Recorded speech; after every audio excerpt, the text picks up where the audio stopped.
Yo, across every civilization in human history, people have claimed the same terrifying thing. That something evil, something unseen has been watching us, coexisting with us, hiding in plain sight, and in some cases, existing in us. But yo, are demons actually real?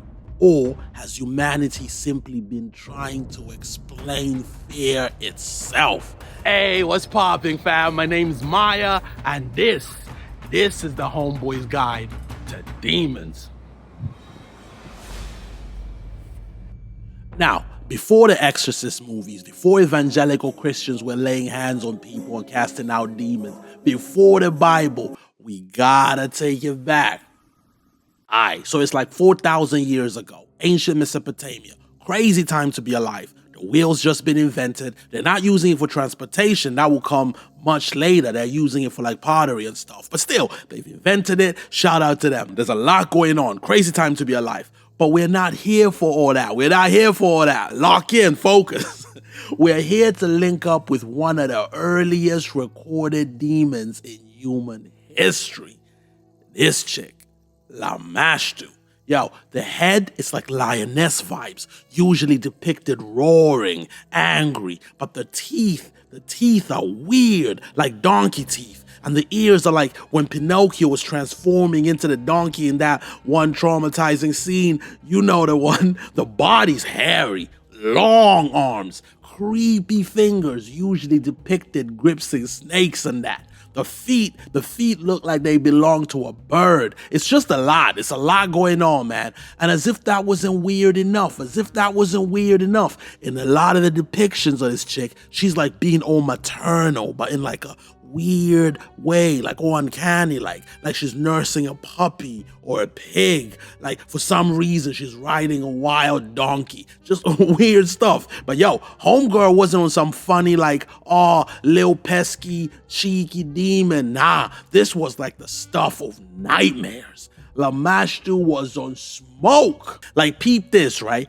The Mesopotamians believed in all these gods and goddesses. For them, demons weren't like fallen angels. There was no cosmic battle. Like, the demons basically worked with the gods. Like, okay, by nature, the demons were evil, destructive. They took joy in human suffering. But the gods used that. They used that to their advantage. They used the demons to get stuff done. Like if they wanted someone punished, they'd send a demon like, hey, go teach that human a lesson. But the demons couldn't harm people or make any moves without the gods okaying it first. Well, except for our girl Lamashtu, okay? See, she was technically a demon and a goddess because she was the daughter of the sun god Anu. So because of that, she could move like a goddess. She didn't need permission from any of the other gods. She could do whatever she wanted to humans. And unfortunately for us, what she wanted to do was straight up heartless. Like, yo, she would ride on her boat on the river of the underworld, slipping through the veil that connected our two worlds, riding through our rivers and lakes, infesting and poisoning them, bringing death and sickness with her as she made her way to land. And then, with every step, she corrupted the soil, ruined the foliage. She would sneak into homes, stand over the men as they slept, and enter their dreams, twisting their minds, giving them horrific, realistic visions, making them question what's real and what isn't, keeping them up at night too scared to go back to sleep. She would take pleasure in causing sorrow and misery. Mesopotamians used amulets and talismans to protect themselves from her. They cried out to the gods and other demons for help. Because, yo, it wasn't just the sleeping men and the rivers and lakes that Lamashtu was messing with.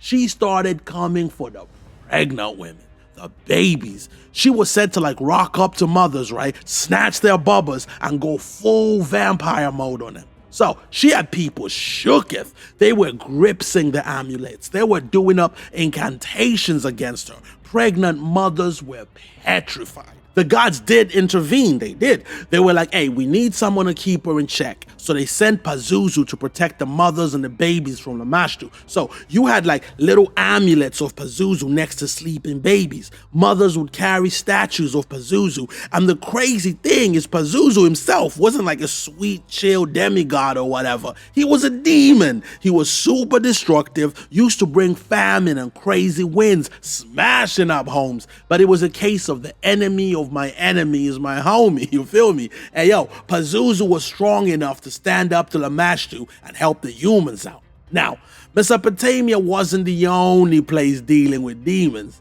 Over in ancient Egypt, they had their own gods, their own goddesses. Each one had their thing, and people would look up to them and worship them. Well, except for this dude right here, Apep, aka Apophis. They didn't worship Homeboy. In fact, they did the opposite. It was called counter worship or banishment. We found ritual texts written by priests called the Book of Overthrowing Apep. And yo, they had spells and daily rituals dedicated to go against Apep. And there's a reason why the priests and the people of ancient Egypt were so terrified of this dude. Because yo, most of the gods, they had a purpose that helped out humanity. Like Osiris was in charge of the whole afterlife thing and agriculture. Isis was out here healing and holding it down for the moms. You had Hathor spreading love, joy, and music. And yo, it wasn't just what the gods did, it was their origin stories. Like in mainstream religion, you know, Christianity, Islam, Judaism, God has like no origin story, right? Like he's just always been God. But in ancient Egypt, the gods had like unique stories of how they came into existence. And yo, some of them got married, they had kids. This dude Apep was so terrifying because he didn't have like a cute origin story or nothing. Homeboy was just there. He was there before creation. He emerged from the primeval waters of chaos.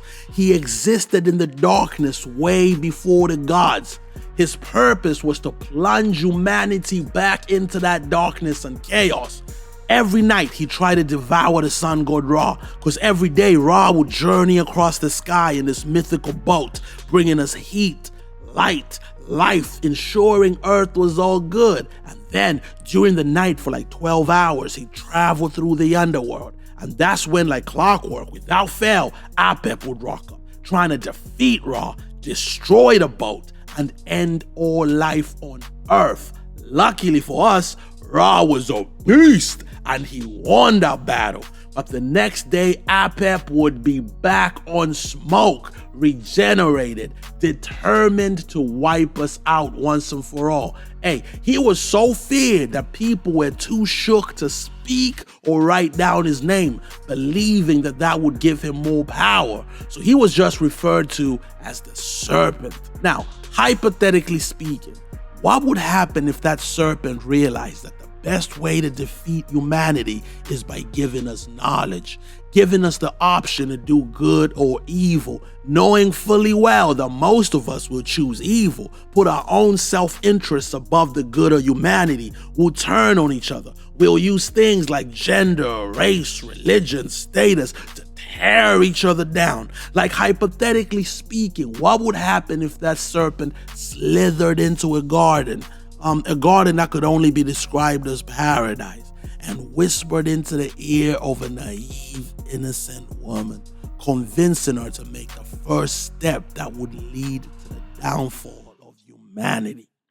Now, when it comes to Christianity, demons are linked to the devil, okay? If I put $1 million on the table and said, hey, this money is yours if you tell me where demons come from, you'd probably go, hey, they used to be angels, they sided with Lucifer, they tried to overthrow heaven, God chucked them out, they became demons, and then you'd reach for the money all excited like, and I would snatch it away. Because that's wrong, bro. You are wrong.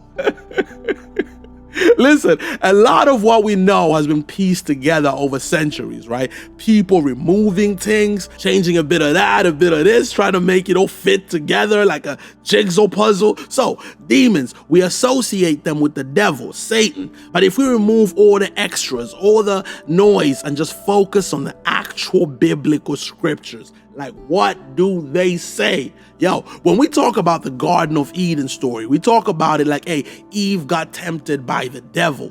But That's not what it says. We assume it was the devil, like on some shape-shifting vibes or even working through the serpent telepathically or whatever. But we're not straight up told that. Like in Revelations, the last book in the Bible, we do get a scripture that kind of confirms that the serpent was the devil, kind of. In Revelations 12:9, it goes, and the great dragon was cast out, that old serpent called the devil and Satan, which deceiveth the whole world. He was cast out into the earth, and his angels were cast out with him.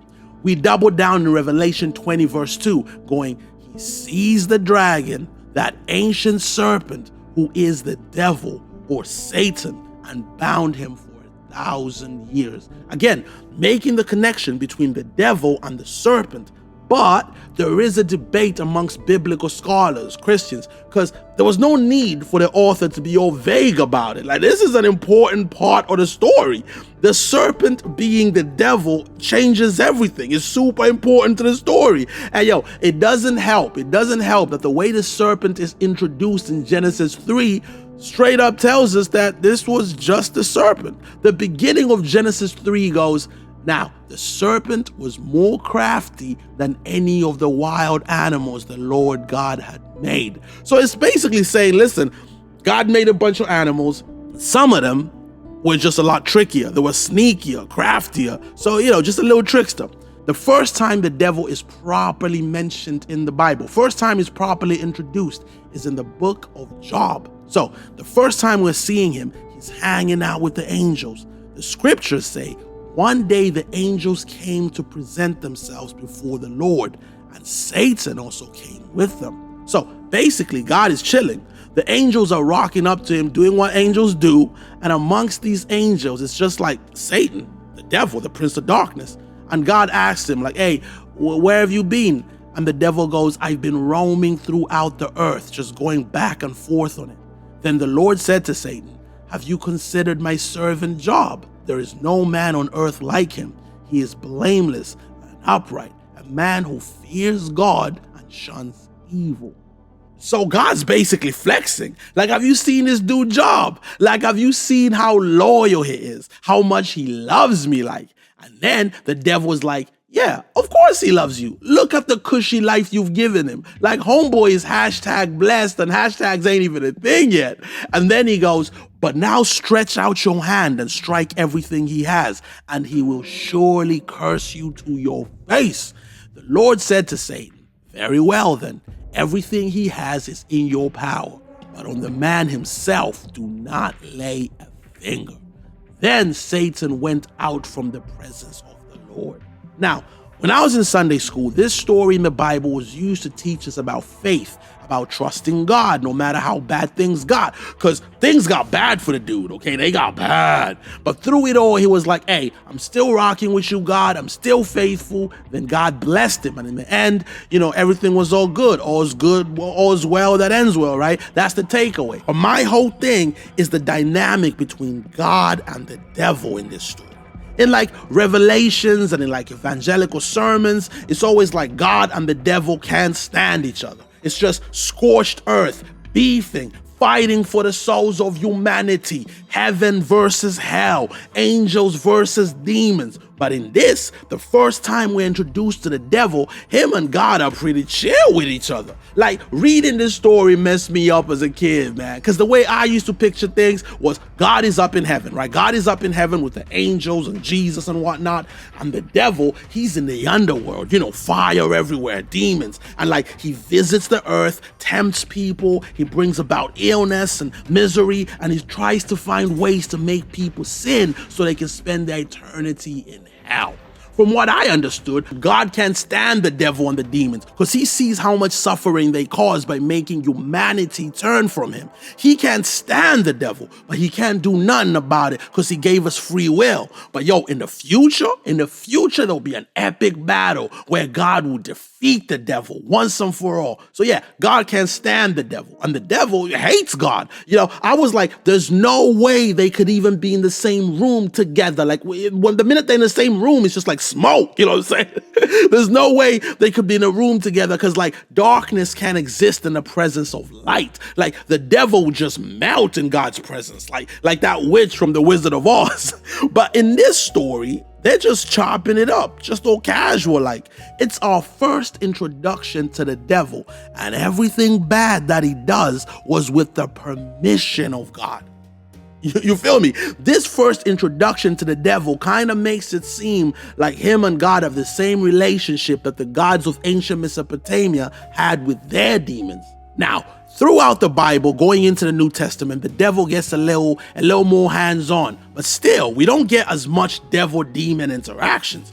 Jesus does get tempted by the devil, like on a face-to-face level. But even then, the way the devil speaks, the way he moves, it's calculated and chill. It's not like jump scare vibes. And the thing is, we don't actually have a bunch of biblical texts telling us about the connection between the devil and demons. The idea that demons are essentially soldiers in the devil's army is something people think of because of the whole Lucifer and his fallen angels thing. But again, a lot of that is folklore, paintings, poems, oral traditions. Jesus does have a super creepy demonic interaction though. He does. According to the book of Mark, he rocks up to this strange brer who is living on the outskirts amongst the tombs and hills and that. He's got this intense energy about him and he screams day and night, marking his body with sharp stones. He's super violent and he's got crazy strength on like Captain America super serum vibes. A bunch of the local men were able to like pin him down, chain him up, but this beast of a man was like, just snapped out them chains. Everybody dipped like, hey, this guy is not human. So Jesus sees this guy, right? He sees this guy and he can see that there's an entity inside him. So he goes, hey, what's your name? The creature's like, Legion, for we are many. Yo, Jesus was built different, bro, because I would have been shooketh. Like, what do you mean you're many?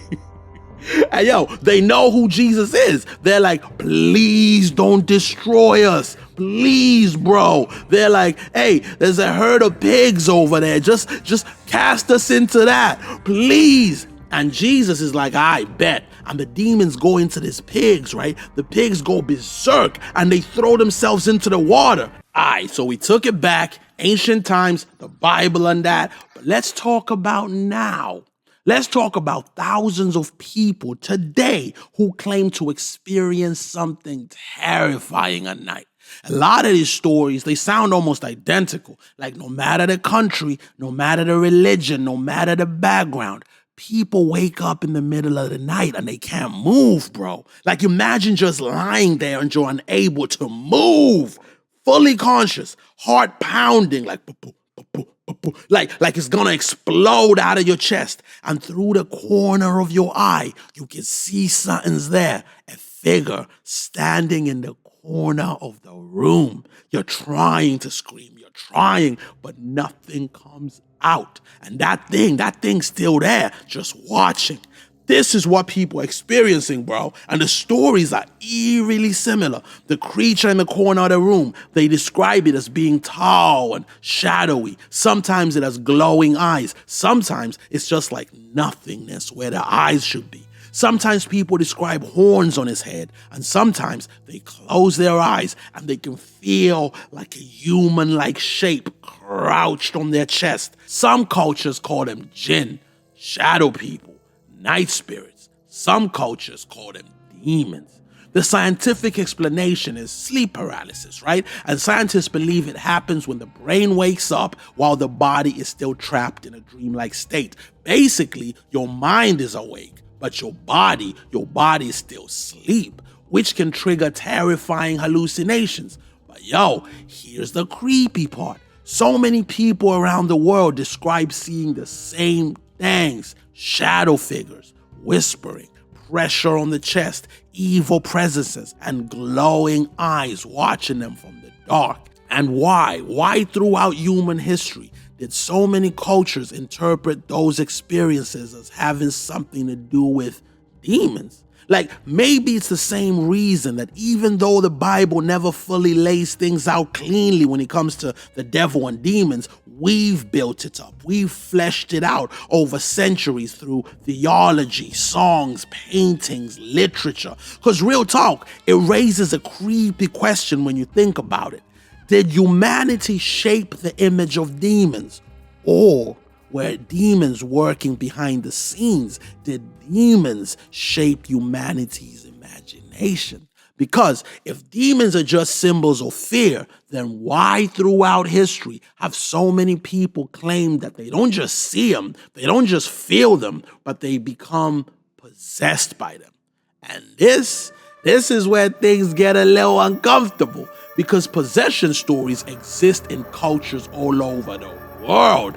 We're talking about people speaking in voices that don't sound like their own, violent outbursts, convulsions, claims of hidden knowledge, forgotten languages, sudden personality changes, self-destruction, screaming at unseen entities. And depending on who you ask, these people are either deeply mentally ill or genuinely possessed by something evil, something we can't fully explain. Now, scientifically, a lot of this can be explained away with schizophrenia, psychosis, epilepsy, trauma, dissociative disorders. And we know that throughout history, mental illness was often misunderstood. But some possession stories are so disturbing, so weird, that even skeptics struggle to explain them away completely.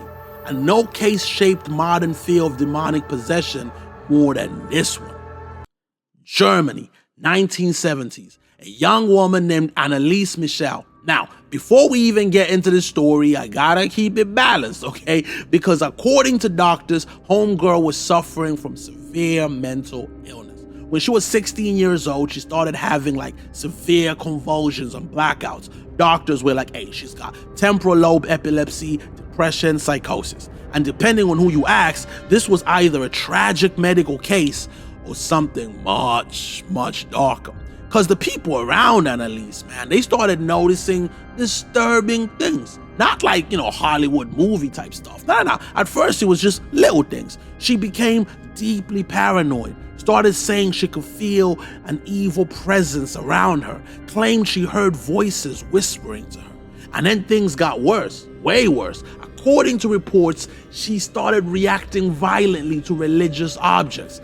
There were religious objects. They were on holiday, right? And there was this crucifix, and she couldn't walk past it, okay? She couldn't do it. She couldn't enter holy shrines or temples. Paintings of Jesus freaked her out, just made her crash out, break out. People around her said she had this smell about her, on some decomposing flesh vibe. She started hissing like a serpent, her eyes rolling back, growling, screaming for hours, sometimes screaming for hours, sometimes in voices her family barely recognized. Now, obviously, skeptics who say severe psychosis can absolutely cause behavior like this. And you know what? I ain't gonna hold you there, right? Mental illness can be terrifying. But this is where the story gets even more uncomfortable. Because witnesses claim Anneliese would suddenly display insane physical strength. The kind of strength that should not be, in the body of a little girl. This little girl was moving like a bodybuilder, bro. She allegedly stopped sleeping as well. She just wasn't sleeping. She stopped eating properly. At times, she was supposedly doing hundreds of squats, just standing up, kneeling, hundreds. Her knees reportedly ruptured from repeated kneeling in prayer. And according to the recordings from the exorcisms, her voice no longer sounded like her own. Ich spreche das so, dass ich in dem Wald rein bin. Ich trag dir die Rotznase noch so lang, bis es leer wird. Saublöde Weib. Für uns geht's kein zurück. Nee! In alle Ewigkeit! And bro, the recordings are real, okay?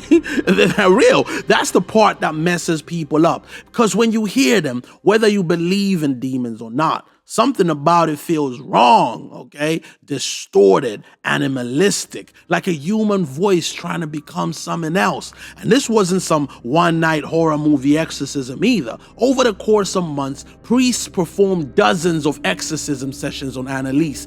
Dozens. Dark rooms, candles, prayers echoing through the house for hours. And according to those involved, she claimed multiple entities lived inside her, including Lucifer, Judas, Nero. Now, scientifically, there are explanations for all of this, right? Religious delusion, psychosis, suggestion, untreated mental illness. And tragically, in 1976, Anneliese Michel, she passed away. She weighed less than 70 pounds. The priests and her parents were later charged over what happened to her. But to this day, people still argue over the same terrifying question. Was Anneliese Michel mentally ill? Or was she genuinely possessed? And that question becomes even more uncomfortable when you realize stories like hers, they weren't like a one-off. They never really stopped. Exorcisms, people in different cultures claiming they were possessed. But here's the thing, possession is only a part of it. There's so much more. We're talking strange sounds, footsteps in empty rooms, doors opening on their own, objects moving, shadows where shadows shouldn't be. The feeling that somebody's watching you. Like you can feel their presence right there, like they're standing right behind you, and you can almost see them in your peripheral when you know you're not completely alone. According to demonologists, the whole thing goes down in 4 stages. But before that, you got the infestation, aka the invitation. It's kind of like old school vampire rules, right? The entity can't just rock up. You've gotta open the door first. Sometimes that's deliberate. Candles, symbols, incantations, people calling out names they probably shouldn't be calling out. But sometimes it's completely accidental, like you're at a house party. Everybody's getting sloshed, it's late, the vibes are vibing, the music's gone from loud to that weird quiet phase where everybody's just chatting, you know what I'm saying? And then somebody decides they want to be edgy. They start talking about a local legend, a girl, a spirit, a thing that lives on, something that supposedly still lingers around these parts. And somebody laughs, somebody else goes, nah, bro, that's not real. Then somebody goes, alright then, prove it. And next thing you know, you and a couple of your homies are standing outside a closet. Pitch black, no phones, no lights, just darkness and a dare. Apparently, all you've got to do is step inside, close the door, and say her name 3 times. Shannon Maguire. Shannon Maguire. Shannon Maguire. One of your homies looks at you, eyes wide open. He goes, you're freaking out. But then he starts laughing. I got you. And you're like, yo, it's not funny. You play too much. You have a few more drinks, you know what I'm saying? And then you go to the bathroom and it's silence. The kind of silence that feels occupied. You wash your hands, try not to look at your reflection in the mirror, like, you know what I'm saying? Just looking down at your hands. You're tripping, you're fine, you're just tripping. You laugh it off, trying to shake it off. You reach for the door, and that's when you notice it. Your hand is shaking. Not because you're scared, but because somehow the air feels different, heavier. The lights go off. It's gotta be your homies playing a prank on you. It's gotta be. The room feels smaller, like something else is in there with you. You can't see it. You're dashing towards the door. The darkness doesn't look normal. It's hard to explain. It's almost like the shadows are not shadows. It's like they're alive. You tell yourself you're just being stupid. You're just being stupid. Your heart's going crazy. And then you get this overwhelming feeling. This feeling that if you turn around, you won't be alone. You know this feeling. It's the feeling you get when somebody walks into a room and you don't need to look to know that they're there. Imagine that. And then with every second that passes, that certainty grows. Something is following you. Not touching you, not speaking, just watching. You don't hear breathing, you don't hear footsteps, you don't hear movement. And somehow that just makes it worse, because if there was breathing, at least you'd know what you're dealing with. Instead, your brain starts filling in the blanks. You imagine eyes, you imagine a face, you imagine fingers slowly reaching out from the darkness. And suddenly, opening that door becomes the most important thing you've ever done in your life. You don't care about looking brave anymore. You don't care if your friends laugh at you. You just want out, because deep down, a part of you is terrified that if you stay in there 1 second longer, something might finally decide to let you see it. So you're out the bathroom, your homies are cracking up, you pretend to be in on the joke or whatever, but whatever was in that dark room is with you now. That's the invitation.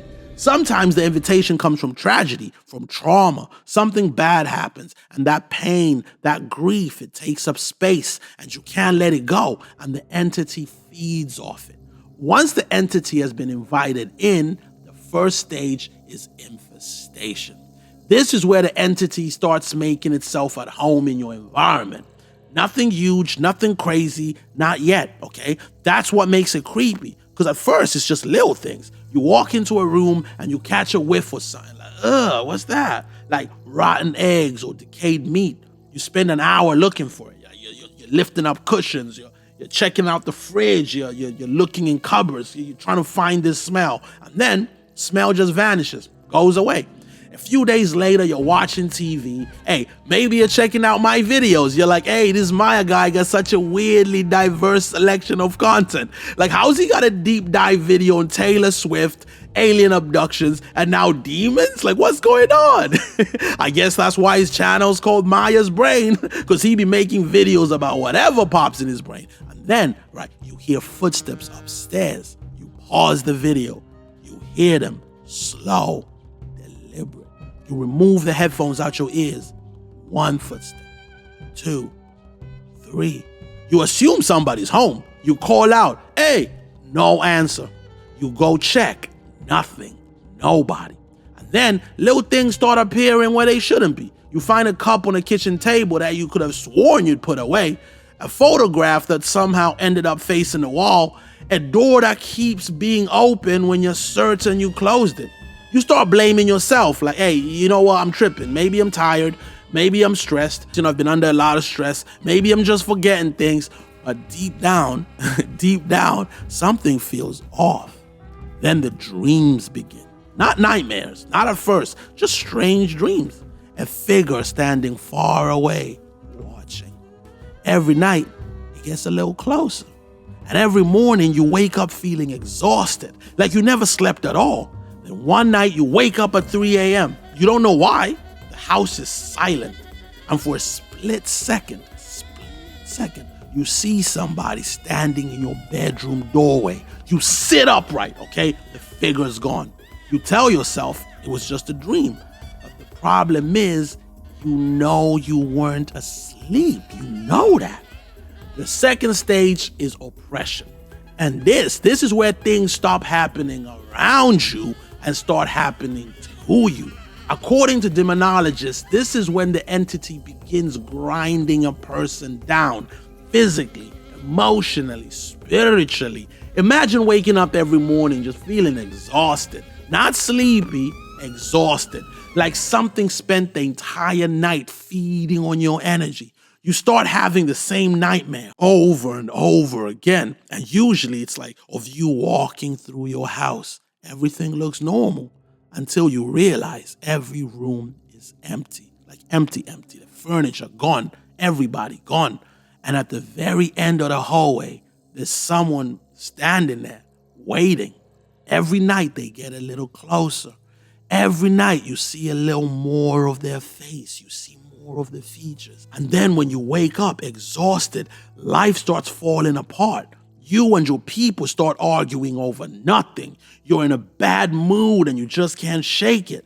Money starts disappearing, unexpected bills, bad luck, your friendships become strained. You are depressed, sad, angry, tired all the time. And the crazy thing is, you can't point to one big disaster. It's 1,000 tiny cuts, 1,000 little things slowly draining the life out of you. And then comes the anxiety. Not normal anxiety, the kind where your heart suddenly starts racing for no reason. You check the doors, you check them again, and then again. You know you're being irrational, you know it, but you can't stop. And everywhere you go, you have this overwhelming feeling that something terrible is about to happen. Like you're standing on the edge of a cliff, waiting to be pushed. The third stage is obsession. And yo, this might be the scariest stage of all, I ain't gonna hold you. Because now the battle isn't happening in your crib, it's happening inside your head. Like, you know when you have like an embarrassing memory pop up in your mind out of nowhere? Imagine that, except it's like every waking moment. You can't focus, you can't think straight, you can't enjoy anything because every thought gets interrupted by another thought and another and another. Images, dark thoughts, intrusive thoughts, thoughts that don't even feel like yours. You're sitting at work trying to focus, and suddenly your mind whispers, instructing you to end it all. Horrible images flash through your mind. You don't want it there. You hate it, but it keeps coming back again and again and again. Relentless. You stop telling people what's happening because you're scared they'll think you're crazy. They'll have you sectioned, medicated, making it easier for the entity to consume you. So you pretend everything is alright. You stop trusting your own mind. You stop trusting yourself. And that's what makes this stage so terrifying. Because by now, the thing doesn't need to be standing in the corner of the room anymore. It doesn't need to slam doors. It doesn't need to move objects around because it's found somewhere more dangerous inside your thoughts. And then finally, the demon possesses your body. The possession is complete. And that's the thing, right? The deeper you go down this rabbit hole, the weirder this whole demon thing gets. Because we've looked at ancient Mesopotamia, we've looked at ancient Egypt, we've looked at the Bible, possessions, exorcism, sleep paralysis, mental illness, psychology, and somehow none of it completely answers our question. Because depending on who you ask, right, demons are completely different things. To some people, they're fallen angels, soldiers in Satan's army. To others, they're jinn, ancient entities that have been chilling alongside humanity since the beginning. To the Mesopotamians, they weren't fallen angels at all, right? Remember that. They were just part of the universe. Dangerous, destructive, but real. And if you ask a psychologist, they'll probably tell you demons are just humanity trying to give a face to fear, to trauma, to addiction, to grief, to the darkness that exists inside all of us. And yo, every single one of those explanations kind of makes sense, but none of them explain everything. Because here's what keeps messing with me, right? Not the movies, not the priests, not the creepy paintings or the stories. The fact that thousands of people from different countries, different religious backgrounds, different cultures, different centuries keep describing these weirdly similar experiences. The shadow figures, the whispers, the nightmares, the feeling that something is standing in the room with you, watching. Could all of that just be psychology? Absolutely. Could it be trauma? Sleep deprivation, mental illness? Of course. But if that's all it is, why do these stories keep showing up? Like again and again and again for thousands of years? Maybe demons are real. Maybe they're not. Maybe they're supernatural entities that have been messing with humanity since the dawn of civilization. Or maybe there's something even stranger. Maybe demons are what happens when the human brain tries to make sense of fear. Maybe they're what we see when we stare into the darkness long enough. Maybe they're the monsters we created to explain the parts of life we don't understand. Death, suffering, injustice, madness, the unknown. But whether demons exist in ancient temples, in haunted houses, in dark corners, or only inside our own minds, one thing is definitely true. Humanity has been terrified of them for over 4,000 years. And tonight, when you're lying in bed, when the house is quiet, when you've put your phone down, when you're staring into that dark corner of your room, maybe, just maybe, you'll find yourself looking twice at a shadow that normally wouldn't bother you. And if that happens, don't worry, it's probably nothing. Probably.